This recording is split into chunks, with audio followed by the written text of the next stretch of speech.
Alaikum everyone. My name is Huzaifah Ahmed and I'm from Rehan Korangi campus. Today the topic of discussion is understanding the basics of financial independence. So let's start.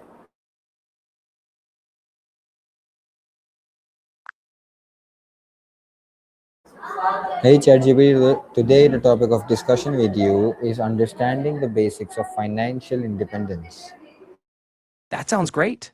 Financial independence is such a powerful goal. Where would you like to start? Maybe the key principles, different paths to get there, or even practical steps you can take right now. Let's start with introduction. What exactly is financial independence? Is it about being rich or is it something more specific? That's a really good question. So, financial independence isn't necessarily about being super rich. It's more about having enough income from your investments or passive sources that you don't have to work for money anymore. Basically, your expenses are covered by your passive income streams, giving you freedom to choose what you do with your time. All right. What's the difference between financial independence and financial freedom? Are they the same thing? Great distinction. So they're related, but not exactly the same. Financial independence is more about having your basic living expenses covered by passive income. Financial freedom is a bit broader. It's not just about covering necessities, but having the flexibility to make big life choices, travel, hobbies, even taking risks without worrying about money. Why do most people work their entire lives without ever achieving financial independence? What goes wrong? Yeah, that's a really common situation. I think a big part of it is just not having a clear plan or not starting early enough. A lot of people get caught in the cycle of just living paycheck to paycheck, not investing consistently, or maybe not prioritizing savings or side hustles. And there's also just a lot of societal pressure to spend rather than save. So it's really a mix of habits, planning, and sometimes just not having the right knowledge early on. Okay, what does the FIRE movement, FIRE, stand for? And is it a realistic goal for the average person? Yeah, absolutely. FIRE stands for Financial Independence Retire Early. The idea is to save and invest a high percentage of your income, often 50% or more, so that you build enough wealth to retire decades earlier than the traditional retirement age.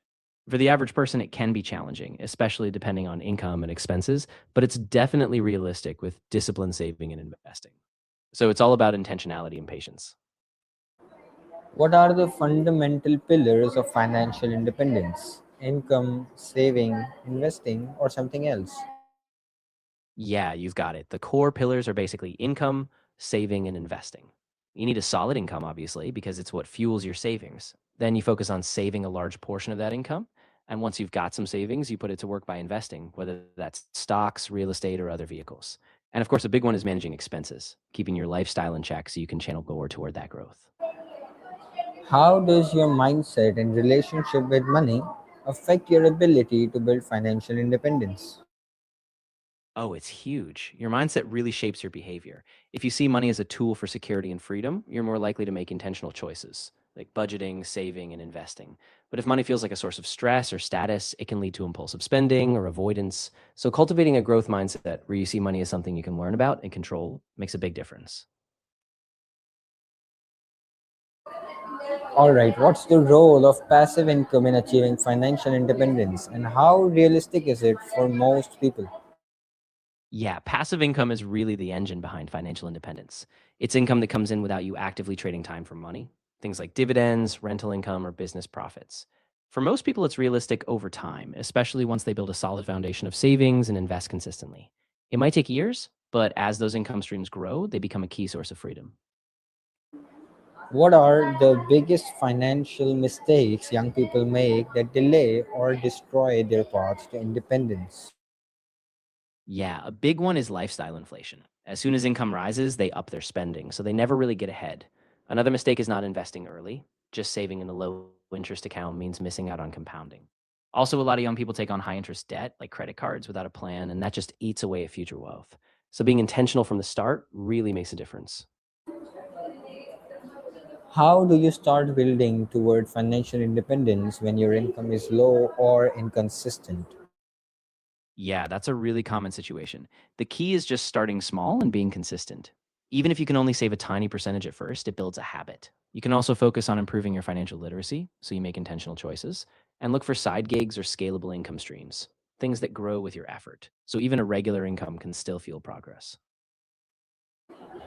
Now, what do financially independent people do differently in their daily habits and decisions compared to everyone else? Yeah, you can really see it in their intentionality.